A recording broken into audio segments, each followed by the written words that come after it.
এখন ডাইরেক্ট যা কব খাতা কলম কেনার টাকা দিবি কিনা। আজকে এখন যা ডাইরেক্ট যা কব খাতা কলম কেনার টাকা দিবি না আবার বিয়ে দিবি। এখন যা করার করুক। এই কাম কাজ করতে মন বসতেছে না, এটাই সওয়ালটা এতবার করে টাকা চাইলো, টাকাটাই দিয়ে পারলাম না। কেবি করে দেব অভাব আমাদের সংসার, ঠিক মতো খাওয়া দায় করি পাইনি। যাক দে সওয়াল আসুক, সওয়ালে কিছু টাকা দিয়ে পাইনি কি।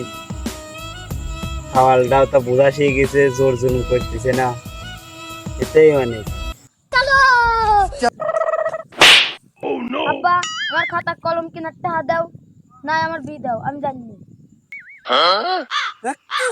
কইলো কি কিয়া বলুন নামে আমি এত ভালো ভালো মন্তব্য করলাম, আর এখন আসি কি করছি।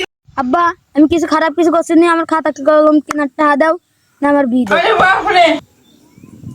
আসলেও তো সওয়ালটা ঠিকই কইছে, না খাতা কলম কিনি দেই না বিয়ে দিয়ে দেই, কি করা যাবে। আচ্ছা দেই, আচ্ছা গেদা খাতা কলম কেনার কয় টাকা দেওয়া লাগবে রে তোর? খাতা কলম আর পরীক্ষার ফি মোট 500। একজনে কাম করে টাকা পাইছিলাম, তা তোরই দিয়ে দিলাম। ধর বাবা ভালো করে পড়াশোনা করিস।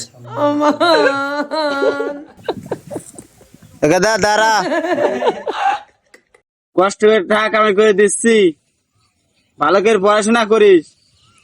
আর যদি পরীক্ষায় ফেল করিস তাহলে কিন্তু ভুলে যাস আমি তোর বাপ। আচ্ছা A few moments later. কিরে গেদা আজকে তো রেজাল্ট দরকার তা কে ভাই শুনলাম না তো।